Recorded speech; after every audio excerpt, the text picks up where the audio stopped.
What's going on there, folks? Pretty good sized earthquake striking out there in the western Pacific here. This is following all the activity that we're watching there in Southern California. 6.7 magnitude quake there, striking near Fiji Islands, roughly shallow as well, at about, what do we got there? 10 kilometers or so below the surface. That earthquake showing up distinctively on some of the seismograph stations that are being run here on the channel. I did want to bring you guys over here to the map and show you a little bit more detail, hopefully. 1 second here. Okay, I was getting some weird activity there once again with the computer. It's been happening a lot today, so we'll get back to California here in a little bit. There's that 6.7 magnitude quake south of the Samoa Islands area, American Samoa. Got Fiji that sits over here to the west a little bit by about, looks like about 200 miles or so. 6.7, pretty good sized quake. I don't believe there's going to be any type of tsunami with this, but as always, we do like to check here and ensure that there is not going to be one out there.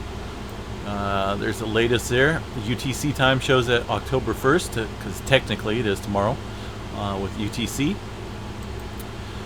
Let's see here. An earthquake with a preliminary magnitude of 6.7 occurred in the Tonga Islands at 2:14. Some areas may have experienced moderate shaking. Based on all available data, there is no tsunami threat in that region, so that's a good thing. I didn't think there would be with that type of magnitude, but you just never know. It's always good to check and double, just make sure. So yeah, that's pretty crazy activity, kind of ramping up out here. Over here in Southern California, we're looking at a major increase in swarming along the along the southern part of the San Andreas fault system.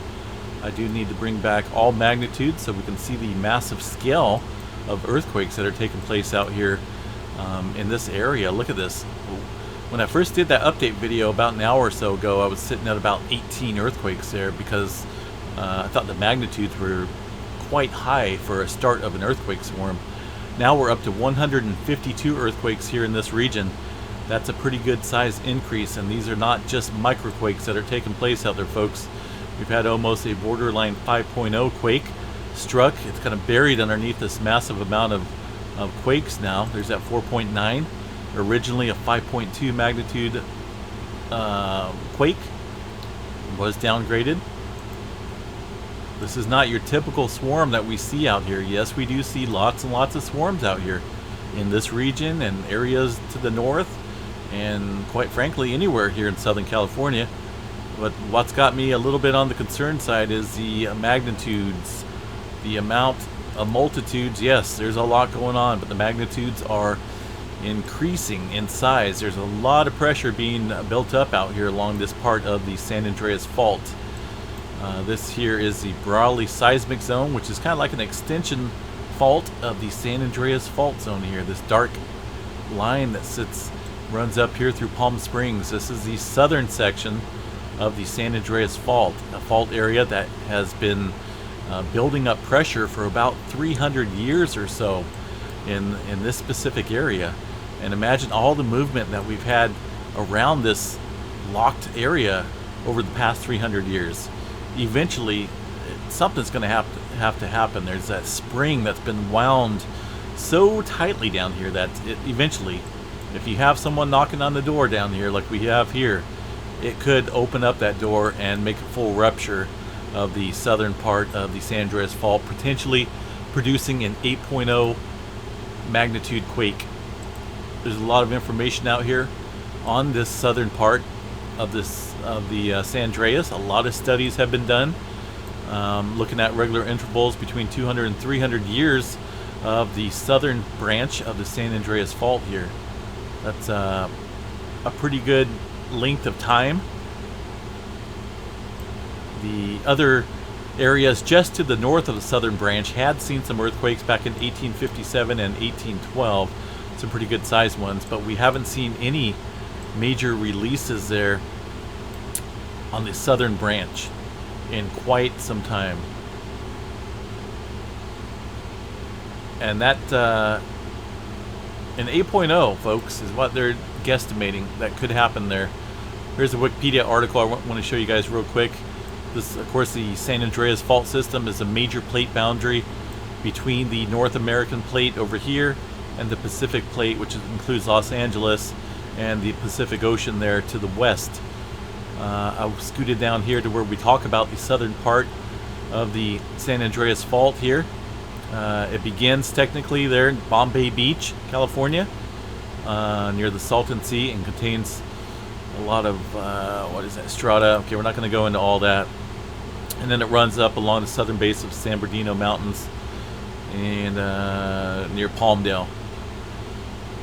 So it's a fairly good-sized fault with a lot of pressure built up in that region over a long time.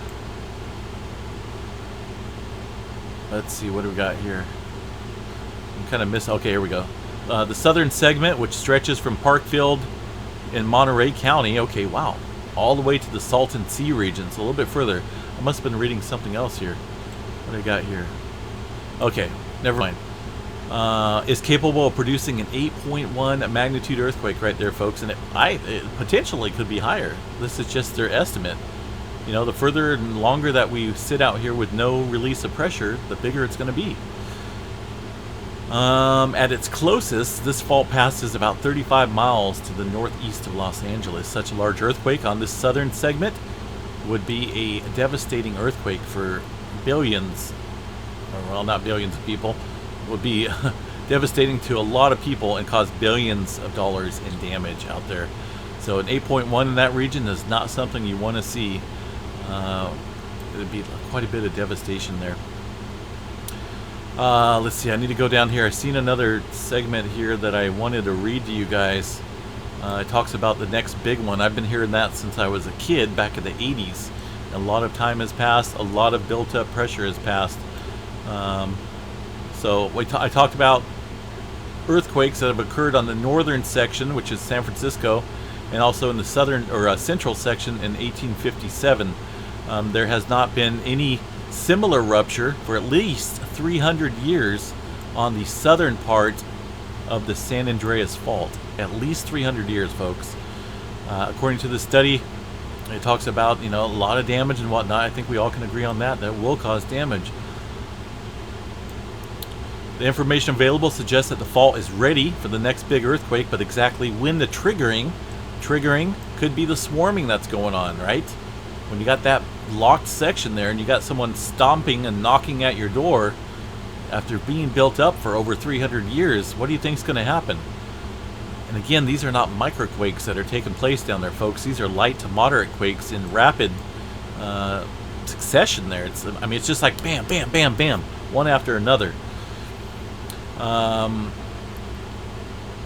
It could be tomorrow, or it could be 10 years or now from more, or from now, or it could be today. Let's see here. And then they talk about the Cascadia subduction here. That's what I'm kind of scared about, because say if we have the 8.0 down there in Southern Cal, that could ultimately trigger some activity here in the north part of the state, and that could trigger the Cascadia subduction zone, and that's not a good thing. It's been over 320 years since they've had a full rupture of the Cascadia subduction zone, which is capable of that 9.0 earthquake or greater. Here's the general direction, folks, of the plate movement. This is a map of California with some Nevada and Baja California in there as well. You can see the general motion of the North American plate kind of scooting down here, grinding against the Pacific. This area here going towards the southeast, while the Pacific plate kind of rotating up here to the north and to the northwest. These plates are kind of grinding against each other, creating the coast ranges of California here. You know, you get a little bit of pressure and whatnot. You get uprising in the land, but there's a lot of pressure being built up here, especially along this southern segment here, folks. So you gotta picture it in your eye there how wound up this has been for 300 years. I mean, I can just imagine it. So when we're seeing all this swarming, folks, is taking place out there, let's take a look at that activity again. And we haven't seen a whole lot of movement up north here. It's just specifically confined down here to the south. and not even a whole lot of new activity over here along the San Jacinto Fault area. Mostly just right there at the southern part of the Brawley seismic zone, which is once again an extension here of the San Andreas Fault. That's it's kind of scary to look at. The migration of this here, little bit. I mean, it's a huge cluster. It's a cluster over about 3 to 5 miles now within this area. But we have been seeing quakes outside of the region, kind of scooting up here to the north as well. That's where that 4.0 struck. That's kind of like the largest quake, one of the largest quakes there in that sequence of events. So migration to the north, closer to the southern part of this built up massive amount of pressure, San Andreas Fault, is not a good thing. It's reaching out, knocking a little bit harder, and then bam, we could see that big one tonight. Once again, folks, 4.9 being the largest earthquake so far. Since then, we've seen quite a bit, including some 4s there. A couple 4s. Let's go over here to a different map and check out the 2.5 and above. This eliminates some of the smaller earthquake, which hasn't even been, I'm sure it hasn't even 100% been counted yet, because they're probably getting overwhelmed with all these earthquakes they have to look at there at the USGS office. Lots of 2.5s. Let's go ahead and check out the 4-pointers real quick. 4.5 and above, there's that 4.9. But there's definitely been a couple more 4s in there included. I've seen at least a couple. There's a couple 4s right there. So these are not your, this is not your typical swarm. Typical swarm, we're seeing lots of 2s, lots of 1s, lots of little micro quakes. These are light to moderate size and getting upper moderate size in the magnitude department there, folks. Be on guard. Keep your heads up. You know, if you guys feel shaken down there, it would be of high interest to me as to what type of shaking you're feeling. I'm guessing it's going to be jolting. There's different sensations that people pick up when there's earthquakes, whether it's a rolling, a shaking, or a sudden jolt.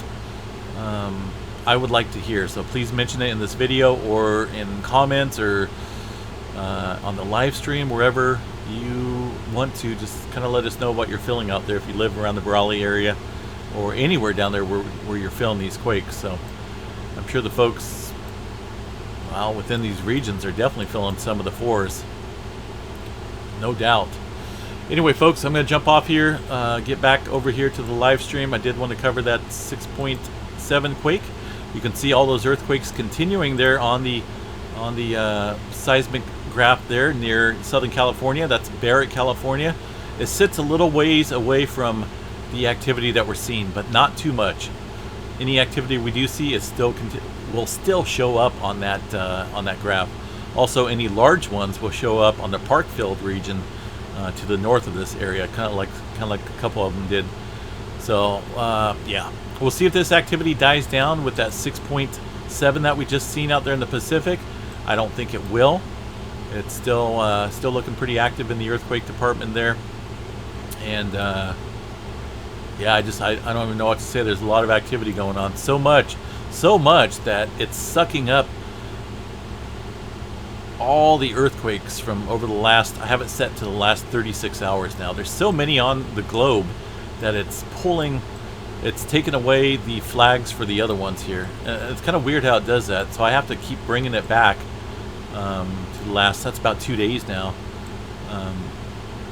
of activity. At least on my end, I have it set to 2 days, but it's still on the globe, that's just 24 hours.